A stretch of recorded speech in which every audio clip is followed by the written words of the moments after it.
Hey, and welcome in. It is time once again for the GenWealth Radio Hour and our live online version of the show. We are glad to have you along. My name is Scott Inman, and I am happy to be back in the saddle after a week off. GenWealth co-founder John Shrewsbury is in the co-hosting seat today. Everything went okay, I assume, while I was gone for a week? I didn't get a week off. You didn't get a week off? What happened? Were you on the show? I didn't get a chance to watch. Well, I wasn't. I don't think I was on the show. Yeah, but you were still working. I was still working. Well, you're always working, though. Well, that's because I own the place. Yeah. So. Well, I did notice my headset levels were lower, so somebody who sat in the chair did not want their headset levels as high as me. That's because you're old. That's part of it. Hey, and you should know because you like your headset levels That's pretty exactly high too. right.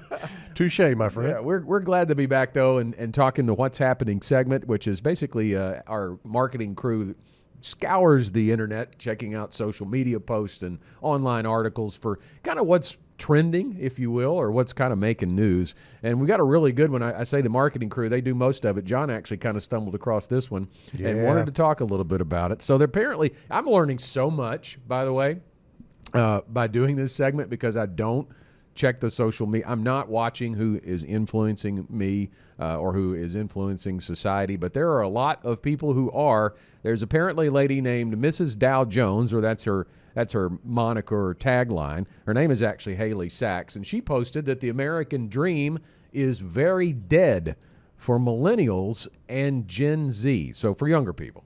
And she's 35 years old, by the way, so she fits into this category. So basically, the big takeaway here, she's a CEO of Finance is Cool, and she makes posts all the time and has people who follow her. I did a little research on her background, so she has kind of been in the entertainment industry for her career and has read some books by Warren Buffett and watched some financial YouTube videos, but I can't find any indication that she is licensed or, well, she can't probably be to say the things that she says. But it is an interesting concept that she brings up because it is tapping into, I think, a societal mindset that is very real. Young people have a different outlook. That is very true on their ability, John, to succeed or achieve what their version of the American dream is. And that's part of this article is that, I took this quote away, what we want from our lives is different, she writes. We want time. We want freedom. We want ownership. It's so different than being locked up in this corporate structure. Now, I find that a very interesting mindset because I would argue we want, the older generations want the same thing. Time, freedom, ownership. That things haven't changed. It's just the path that we go to may have changed and the mentality about our ability to do it has changed. You know, for years, Scott, I have observed that one of the big problems in society as a whole is the next generation wants to start off where mom and dad left off. Mm-hmm. They want to start with as big a house as mom and dad had after a whole career of working. They want to start off with the same nice cars. They want to start off with the same money to have the freedom and luxury to do all these things. Yeah. There's nothing wrong with the American dream. The American dream is still alive. The problem is that the work ethic is not there to go through what mom and dad had to go through to achieve the American dream. Freedom isn't free. We know that from, you know, the price that, you know, servicemen and women pay to allow us the opportunity to have freedom. But freedom isn't free because you have to work for it. You have to build something for yourself. Scott, I was reading this and the thought crossed my mind, be careful who you follow, because they may lead you nowhere.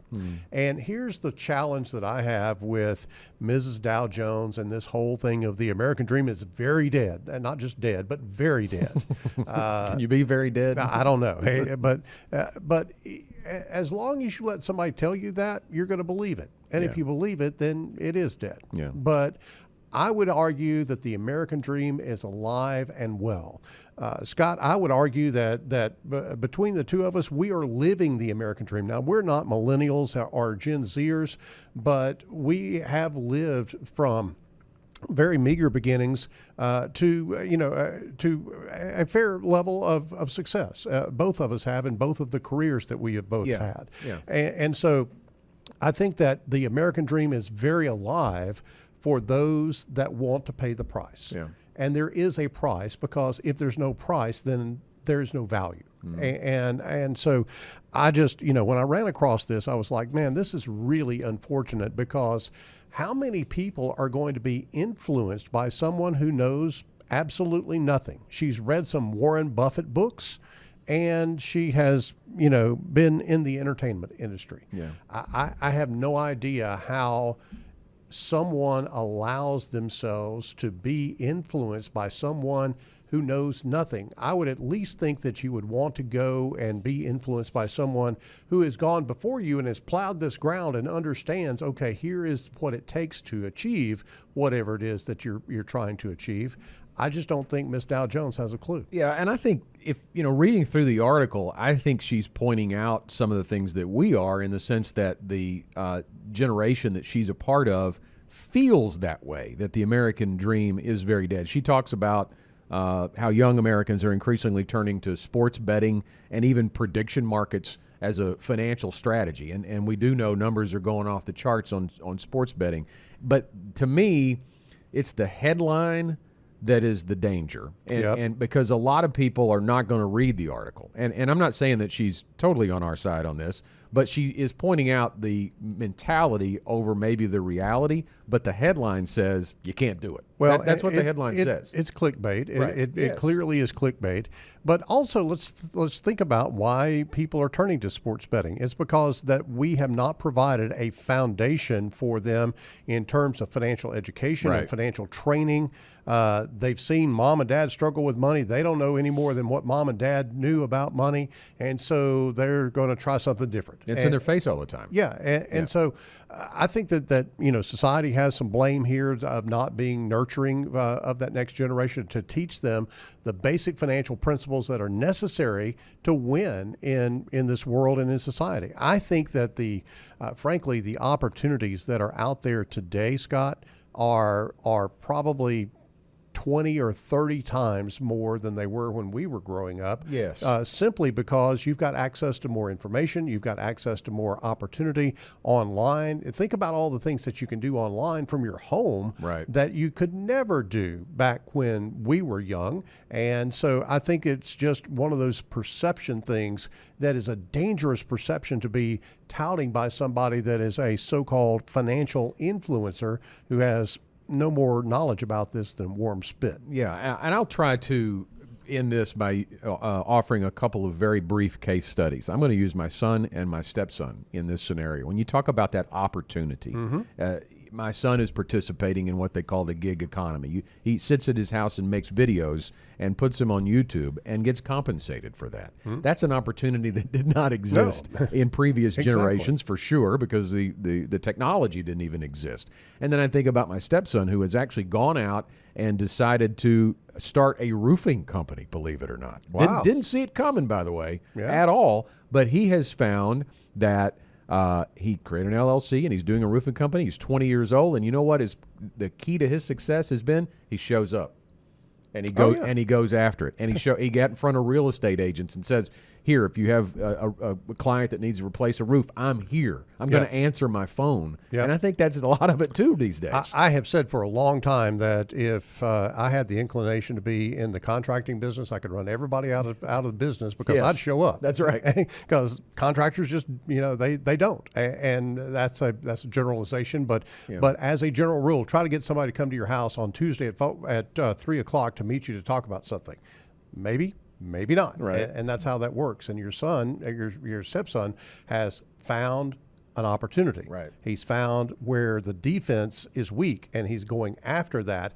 That is the essence of the American dream. Yeah. Look at the landscape and drive toward where the opportunity is. Maybe the American dream has changed. Maybe it looks different. The path may be a little bit different, but I definitely want to say, too, to wrap it up, don't let her tell you don't invest in a 401k. And I don't think she was definitely saying that, but she does say maxing out your 401k, buying a house, retiring at 65, that's dead. It's not dead. Financial independence is still out there. That part of the path remains the same.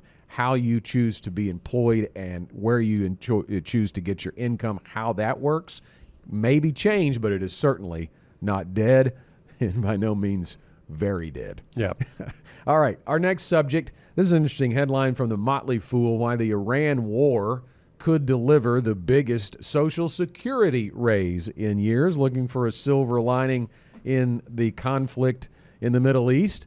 But certainly, it's not hard to draw the line here. While the war is hopefully coming to an end, I know there's been some encouraging news regarding that over the last week or so. The point of the article is basically that energy prices have driven up overall inflation, and at this particular time, here as we kind of get close to the third quarter of the year, we are entering the time where Social Security measures its annual cost of living adjustment. It's actually calculated from third quarter CPI data, July, August, and September. So if inflation is going up because energy prices have been driven up by the Iran conflict, then the concept is that Social Security checks are going to go up in 2027, and they're expecting now about a 4.2% bump in 2027, and that would be great. That would be very good for Social Security recipients. The problem is the good news of the headline, when you start to go underneath all of the details of that, starts to kind of wane.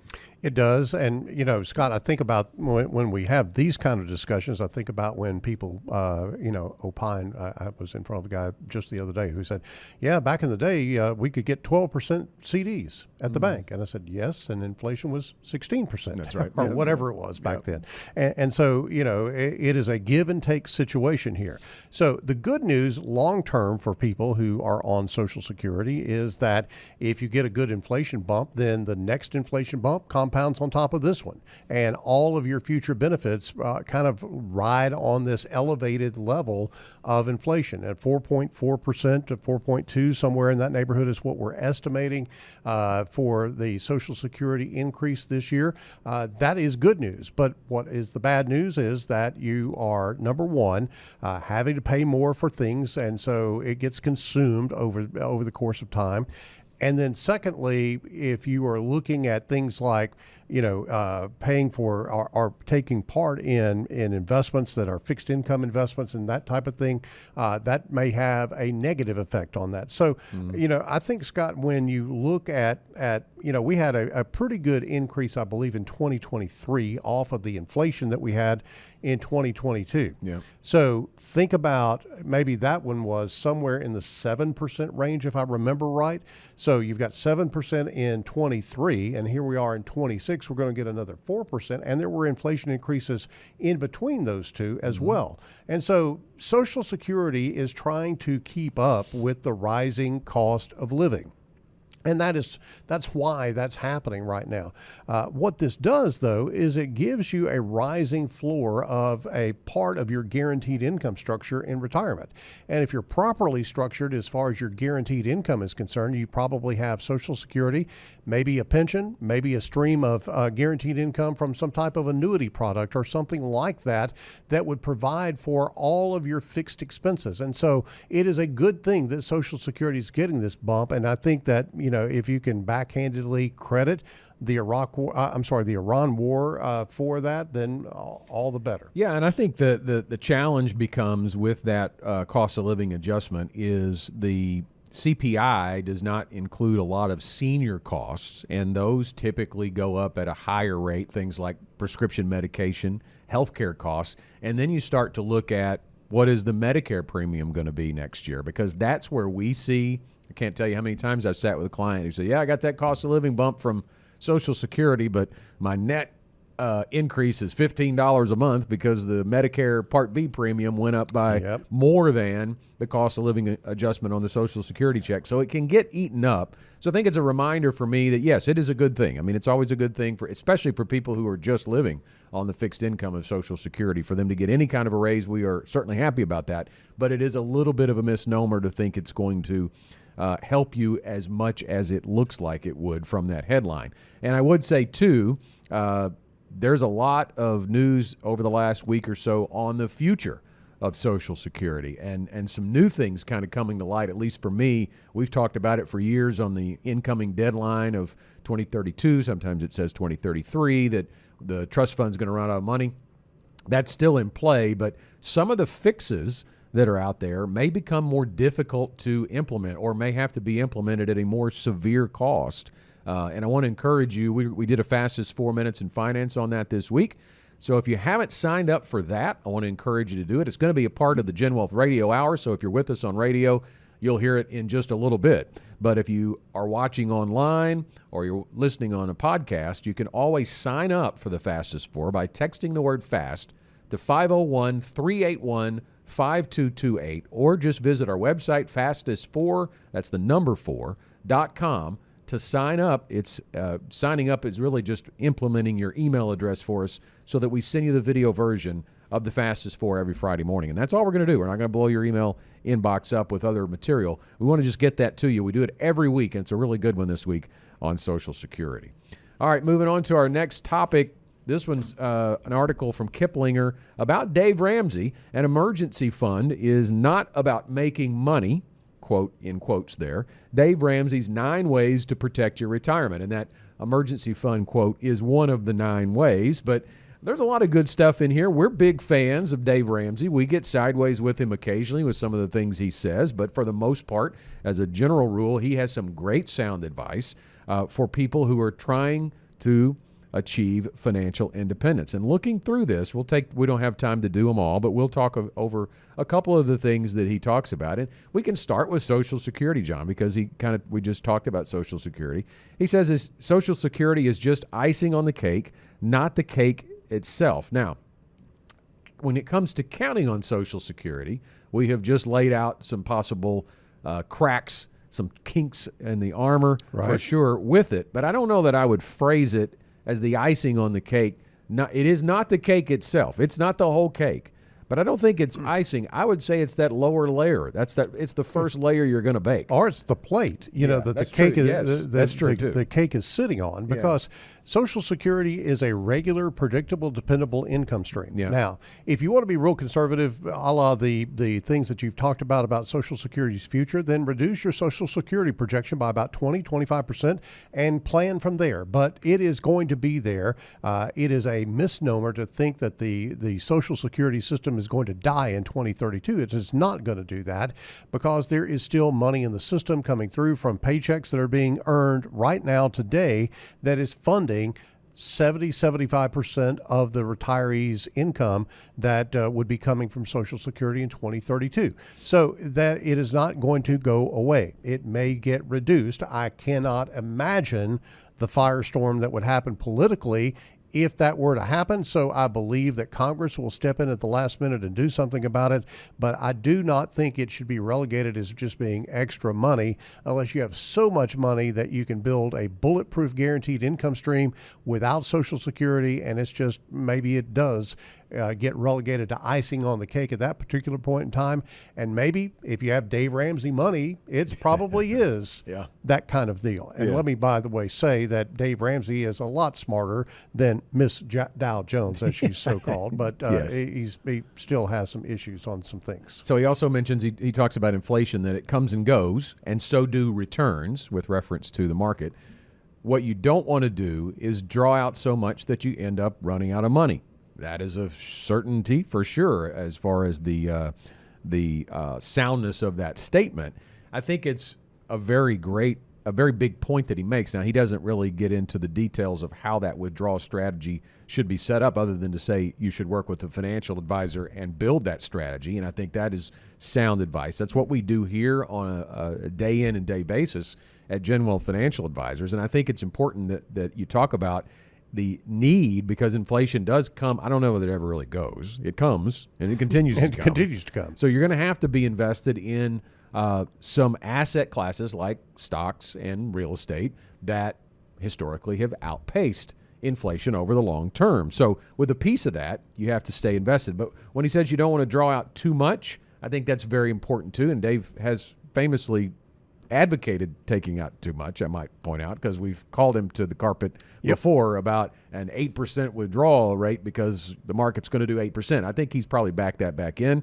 You hear this thing called the 4% rule. A lot of people are aware of that if you Yep. take out 4% of your overall portfolio value, that's a safe withdrawal rate. But that's really making it too basic, John. Well, and it's argued even by academics That's right. whether 4% is even too much. So I think it really does not. It is not a percentage. It is a strategy, and your strategy can entail how much you can withdraw from retirement. If you have a good, sound financial strategy where you don't have to worry about what your guaranteed income streams look like, then your withdrawal rate matters a lot less than it does if you are dependent upon that withdrawal rate to fund your guaranteed income. So, Dave talks to a lot of people. Dave is an entertainer, just like Ms. Dow Jones is.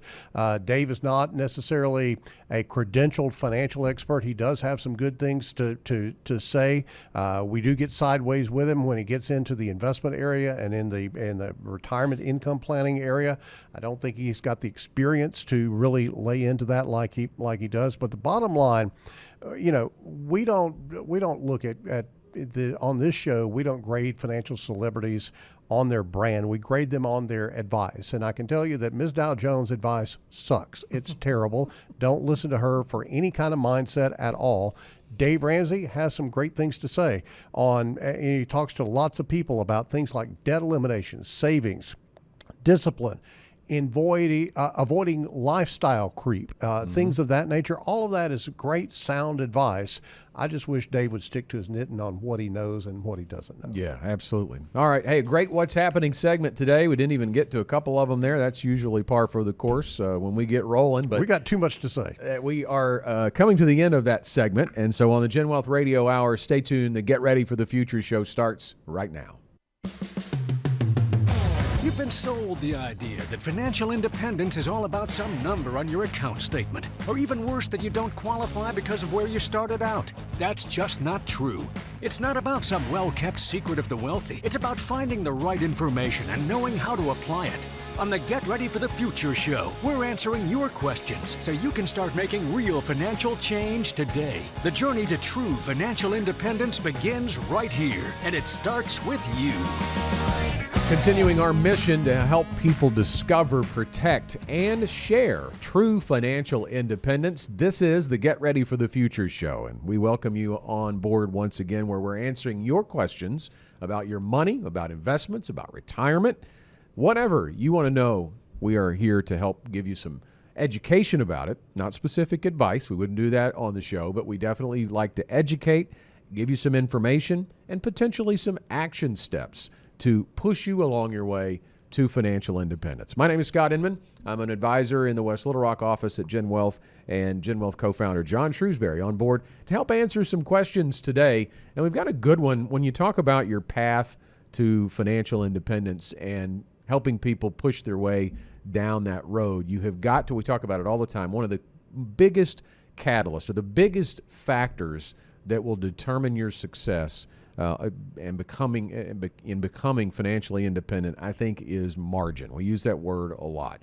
and that's just the gap. It's very simply the gap between your expenses and your income. How much margin you have in your life creates cash flow. It creates the opportunity to save and invest, and that's how you reach financial independence. It's pretty simple, but it's not easily put into practice, as the case is pointed out here by our first question. Wyatt from Benton asks, I've been using a budgeting app for years, but I still feel like I'm not making progress. What am I missing?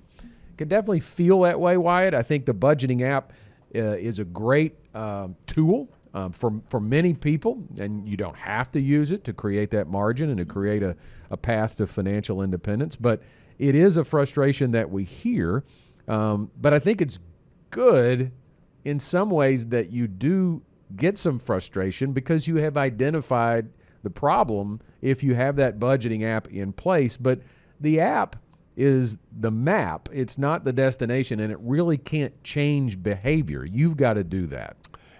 Let me just say this about this question. If it was easy, everybody would do it. That's right. If financial independence were easy, then everybody would be financially independent. The missing equation with this app and the tool that you are using is discipline. It is the focus, the discipline, and the app provides the system. But if you kind of think about that in a bit of a triangle, you're having the focus, the system, and the discipline to achieve the goal that you're looking for. All three of those are incredibly important. And the app is not going to do it for you. The app is not going to go in and record your expenses. The app is not going to tell you, don't go spend this. It's just going to tell you what has happened. It is going to account for it in such a way that you can see it. What the app is calling on you to do is to be disciplined in what you're seeing in that app and go through and eliminate the things that you're spending money on that are causing you to not make progress toward your goal.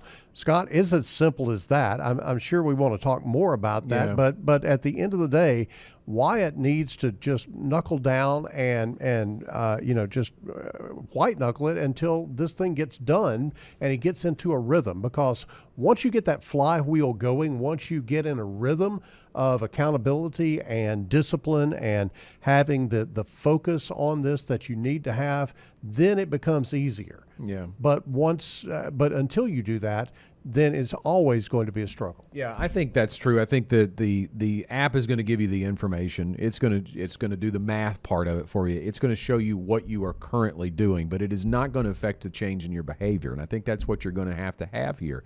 If you've been doing it for years and you're not feeling like you're making progress, then you haven't made the changes inside of that budgeting information that need to be changed. And I would probably argue that you've probably gotten a raise in income somewhere along the way if it's been years. Maybe you or your wife, if you're married, and lifestyle creep maybe set in. When that income goes up, it is very easy to start thinking about buying more things, getting a bigger house, nicer car, all those things. And there's nothing wrong with that if it works inside the framework of an overall plan. And I would say that if all you're doing, Wyatt, is working a budgeting app, that's not solely on its own going to make that change. I would suggest that what is going to make that change is an overall roadmap for you to financial independence, a plan that doesn't just show you how to save money, reduce expenses, but it shows you that if you do that, and if you create another few $100s a month and you're able to contribute to your 401k and get the full employer match, where is that going to take you? And if you're in your 30s and you need 30 years till retirement, that can really put something down in front of you, John, that shows you motivation that maybe is lacking when you're just using an app. I mean, again, I'm a proponent of budgeting apps, but it can be a demotivator when you see what's happening. It's a shiny object. It's a gadget until you actually begin to know how to use it. And here's how you know how to use it. You begin to look at those expenses and you go down the line and you go, what can I do without? What is it that is standing in my way? What is it that is not as important as the goal that I'm going for? And when you begin to reassign the duty of those dollars away from that, more frivolous expenditure toward the intentional goal that you have, then that is what will drive success for you. You've got to name every dollar and say, this is where this is going to go. Give it a job to do. Name your goals. It's not save more. It is what is it that you're trying to achieve. What goal, specific goal, is it that you're trying to attain? And put a dollar amount on that and then work toward that. And then when you achieve it, celebrate it, because that's the payoff. That's the hard work that has to get done. Scott, I think that even if you set aside maybe 15 or 30 minutes a month to do this kind of exercise and have a money meeting with you and the app. And if you're married, definitely have your spouse involved in that and understand where money goes. Money is always in motion. It's going somewhere. And it's either going to go where you tell it to, or it's going to have a mind of its own and just disappear out of your wallet. I know it magically doesn't do that, but it somehow gets spent on things that are unintentional as opposed to those things that you say are intentional. Wyatt, I'd finish up by saying hire a coach. Find a financial advisor that can help put that plan together for you and then walk hand in hand through the journey with you, because that accountability, those meetings can be very good for structuring your budget, making sure you stick to it, your savings plan, and your goal setting. It can all be in rhythm when you work with a financial advisor. If you want more free info about retirement, investments, and your money, we want to invite you to subscribe to our YouTube channel. Yeah, we've got one. You search for GenWealth Financial Advisors and hit the subscribe button, and there's all sorts of great information and resources there for you. All right, our next question is from Jeff. He sent this in on Facebook. I started moving my after-tax savings into an in-plan Roth rollover plan when I was 54 years old. I know the rules about Roths: must be in the Roth account for 5 years, must be 59 and a half years old to draw tax-free. Is the IPRR account all tax-free when I reach the two requirements, or does each move of the money have to be in the account for 5 years? He even put, that's a very detailed question, by the way. I was about to say. He even provided some additional details. So he said, say I had $100,000 in the after-tax account. I move $25,000 every year until I move that $100,000. Would I have to wait 5 years after the last addition to the IPRR plan? Great question, one that very few people think of, and we do see a lot of after-tax money in people's 401ks when they come in, and we move that over to a Roth IRA. There are two separate 5-year rules, so we don't want you to confuse them. The first 5-year rule governs tax-free earnings withdrawals and runs from the date the Roth account was first established, not from each individual contribution or rollover. If your Roth has been open since you were 54 and you're now 59 and a half, that first clock is satisfied. That's right. The second 5-year rule is specific to conversions and rollovers. So that includes in-plan Roth rollovers. It applies to each individual conversion separately, and it exists to prevent the 10% early withdrawal penalty on converted amounts taken out before 59 and a half. So each $25,000 IPRR move does technically start its own 5-year clock, but that clock is about avoiding the 10% early withdrawal penalty, not about whether the money is tax-free. Yeah.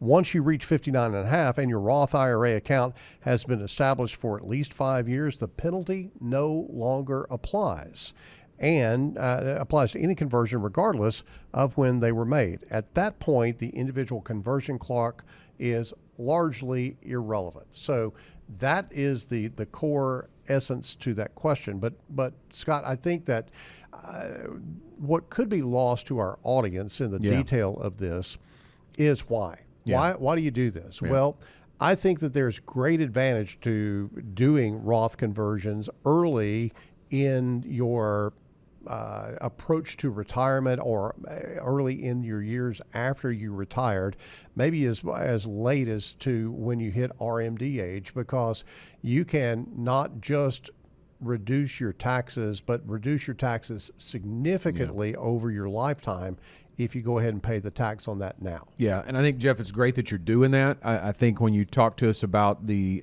details of how much you're doing, I think that should be done with some very specific goals in mind and understanding what John's kind of talking about from a tax situation. You know, we use software in our planning process that once we have the income plan designed for our clients, and when we say income plan, withdrawal strategy, if you will, from their retirement assets, we can overlay a piece of that shows the tax ramifications of how you withdraw it. In other words, if it's all in traditional IRA money for a certain client and they're approaching retirement just like you are, Jeff, then what effect would there be if there were some Roth conversions done in that case, as opposed to letting the traditional IRA money build over the course of their retirement, and then the client hits RMD age and is forced now to take a certain amount out by the government, which would let them lose control and flexibility over how that tax strategy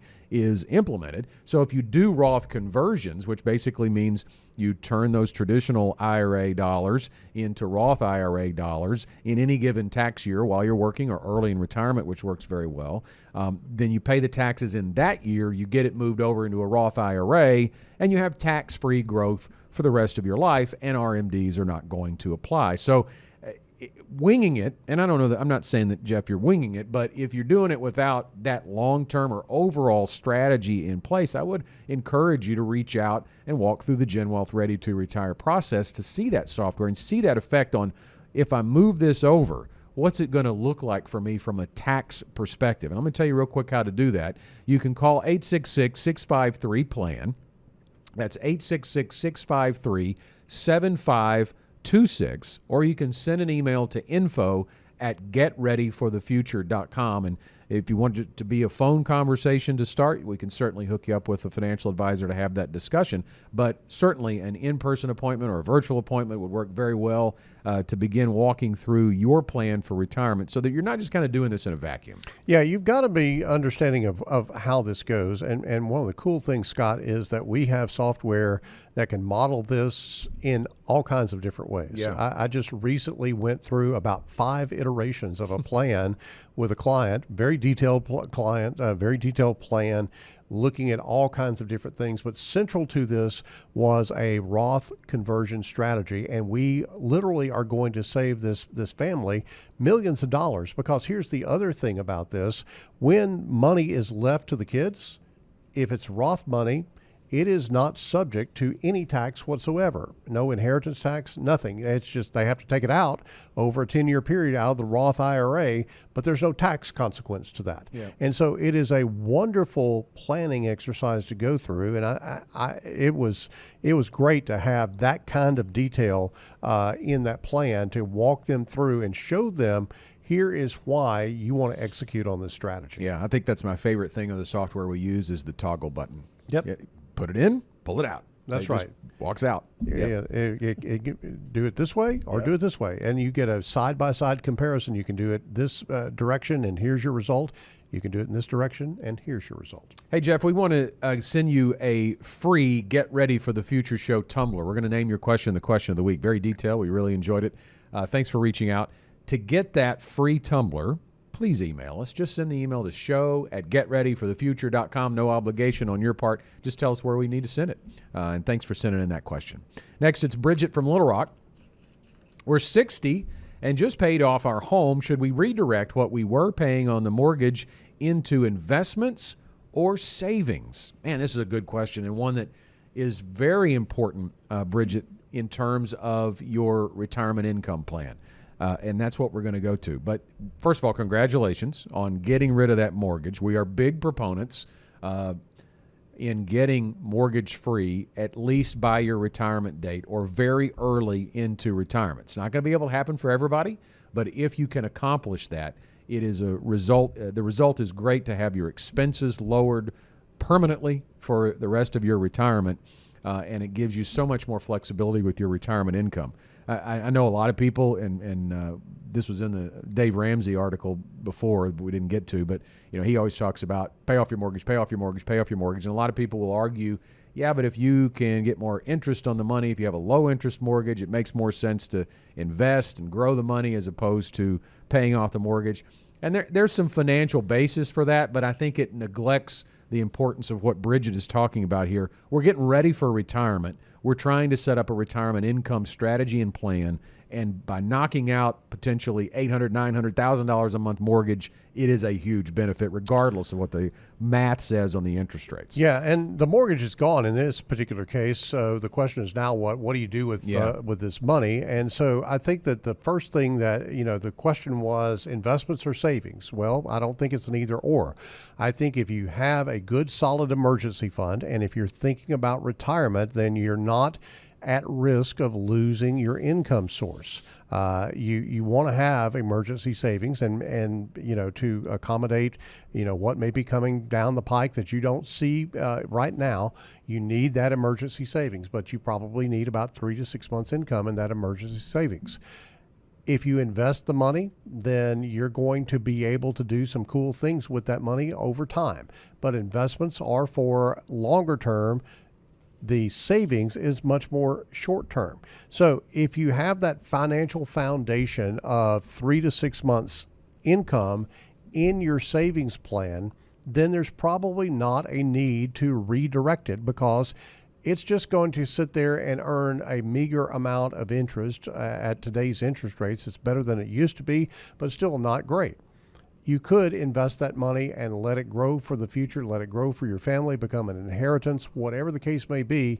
You could sock that away even after you retire. If you've got that extra income coming in because you don't have that mortgage, then you could actually begin to reinvest those dollars into after-tax accounts and have that as a step up in cost basis when you pass away to pass on to your kids or your grandkids or whatever the case may be. So there's a lot of pivot room here, Scott, I believe. But I think that the foundational thing is that you got to be sure that emergency fund is in place because life still happens even though you retire. Yeah, and if that emergency fund is in place and you're just trying to determine whether you want bigger piles of cash versus investable assets, that becomes the next driver or of decision is to build that retirement income plan. So if you know what you have saved, do you know what that's going to provide you on a monthly basis, on an annual basis, what you'll be withdrawing? Do you have an investment strategy in place and a retirement income plan in place? Once you know that, you'll kind of know, hey, I'm on track, or maybe I've even potentially overfunded retirement. I've got more investable assets than I need to produce the income that I want for the rest of my life. If you're in that situation, then I think it makes sense to maybe go back to the cash savings, because I do think in those early years of retirement, if you're planning on replacing a vehicle, if you're planning on replacing 2 vehicles, it would be advantageous to have more cash than you would under a normal emergency savings fund situation. But you've got to know the answers to your retirement income problem before you can make those decisions. Yeah, once you get that retirement income problem kind of nailed down, the other thing that I think about in this situation, Scott, is, you know, if you have, let's say, qualified money in your retirement accounts, if you wanted to spend a big chunk of money going on a trip or buying a house or a boat or whatever the case may be, you got to pay taxes on that money. Yeah. With the money that you are saving in your paycheck off of this house, then you can stack that money up and you've got sort of a war chest, if you will, that you can do whatever you want to. It could be your dream account. Yeah. It could be your, mad money, as some people call it. You have to think about what the possibilities are, and then run toward those possibilities. Be very diligent. We were talking in the last segment about, the guy that was working with the budgeting app and the need to be intentional about things.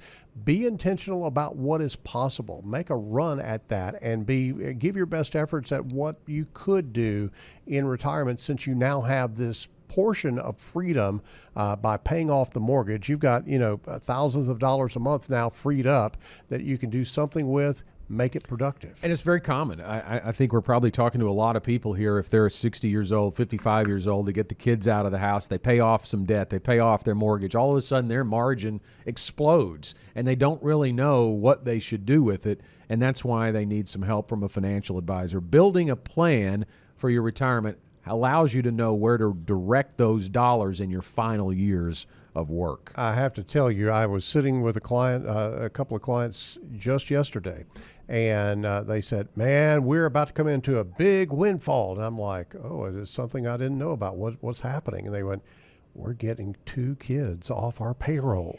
And they were just so excited about it that their margin is just going to explode because they don't have those kids on the payroll anymore. A really, really cool environment to be in as you head into retirement. Great opportunity to catch up if you're behind or beef up if you're not. Absolutely. All right, our final question is from Taylor in Conway. I'm 50 and want to retire at 60. What can I do in these next 10 years to be as prepared as possible? Well, 10 years is still a great time frame, Taylor, to not only be asking this question, but to have the time to do something about it. A really important question, and asking it at 50 instead of 55, 56, 58 is going to help you tremendously. But I'll tell you this, you've got to work through this in steps. And I know we've talked about the plan, and we always talk about the plan, but you've got to know your numbers, and your numbers start with your retirement income. And you're going to have some pretty good idea about that by the time you reach 50. I'm 53 years old. I'm headed for financial independence at 60, then I can see what I'm going to need for that to happen, right? So I know my income numbers. Do you know your Social Security? Do you have a pension? What other income sources are you going to have? At what ages do they kick in? If you're going to retire at 60, you're going to have to live at least a couple of years without taking that Social Security check, because 62 is the earliest age you can claim it. But do you need to claim it at 62, or when do you need to claim it? Getting an idea about those income sources is very important. A lot of people don't even know their Social Security numbers when they come in to see us. And then what is going to be needed from your investments to create the income that you want in retirement. And then you can back into that using our help as or a financial advisor's help, walking through the GenWealth Ready to Retire process, and backing into what you're going to need to have saved. What's your number then? Income number first, asset number comes second, and then you have some targets. Yeah, absolutely. And I think that you can run at those targets and try to do everything that you can right now to max out as much as you possibly can on your investment accounts, your 401k plan, your 403b plan, whatever plan you have available. You want to throw as much money as you can in that, because the opportunity to do that on a pre-tax basis is going to go away at the time that you retire. I think that does make a lot of sense. But I also think that you've got to look at the debt side of the equation. Yep. Try to pay off as much debt as possible, because just like we were saying earlier with that couple that paid off their house, you got a lot of freedom when you don't have a mortgage staring you in the face. And so that allows for there to be a lot of discretionary spending when you retire. And discretionary spending in retirement is a heck of a lot of fun. I see our clients do it all the time. They get to go on trips. They get to buy the things that they've thought about all this time. They get to experience life in such a way that they've been working so hard to get to that point.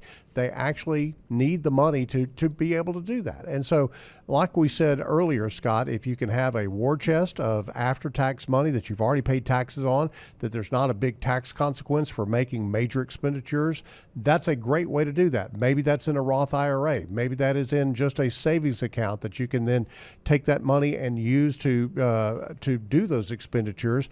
But you've got to be able to set yourself up to be able to enjoy the freedom that you have worked so hard for. So I think 10 years is really, frankly, enough to change almost everything that you've got going on. Yeah, and I think it's also the perfect time to address the blind spots. So we'll spend the last minute or so we have talking about that. Don't let healthcare be a blind spot. First of all, you've got, if you're looking at retiring at 60, you're not going to be eligible for Medicare until age 65. So that means you've got to create a 5-year health care plan. What are you going to do for insurance? Is there an option to carry it over from your employer? At least part of that time. COBRA often would let you maybe go 18 months into that before you had to go out into the marketplace and get some. So explore those options with someone you trust.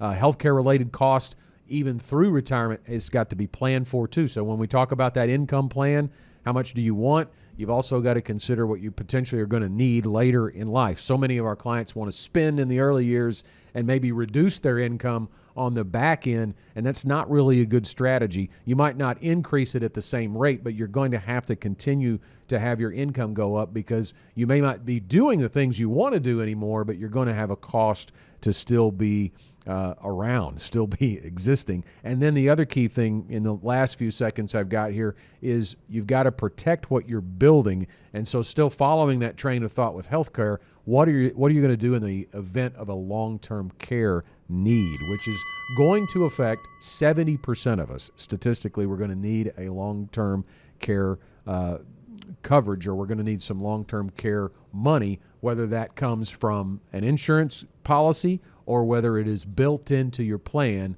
through investments and future income planning. So lots to consider, but again, I think it's great. And if you're 50 and you've got a 10-year window to retirement, now is the perfect time to be planning and thinking about the changes that may need to be made. You heard the final bell. I'll give you the final thoughts. Well, in looking at all the things that we've talked about today, Scott, I want to make this relatively easy for folks. I don't know about you, but I have a ever decreasing amount of brain space that I have the capacity to absorb information. We are in the information overload society right now. And, you know, Ms. Dow Jones says this, and Dave Ramsey says that, and this person says this. What about you? What do you say? What do you say about your goals? What do you say about your dreams? What do you say about what's possible in your retirement? You need someone to come alongside you and get down in the weeds of these types of questions that we've been dealing with on this show.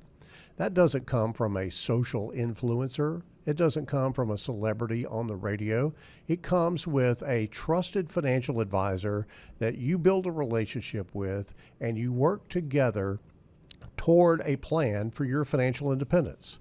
If there's any other agenda other than what I just laid out, then it's the wrong relationship. You've got to be totally focused on this, because most folks that are trying to become financially independent are just like me and Scott. We have a limited amount of brain space. We need to get very clear on our direction, the moves we need to make, whether we've got 2 years before we retire, 10 years before we retire, or we are already retired and we're just concerned about the future and what kind of uncertainty there is out there. So those are the things, Scott, that I think are really important.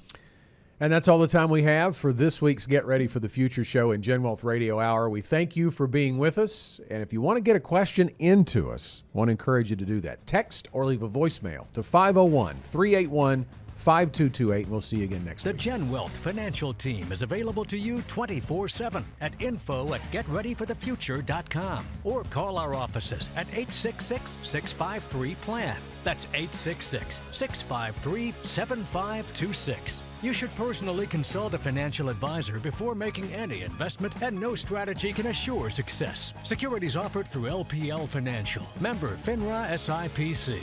Investment advice offered through Independent Advisor Alliance. Independent Advisor Alliance and GenWealth Financial Advisors are separate entities from LPL Financial.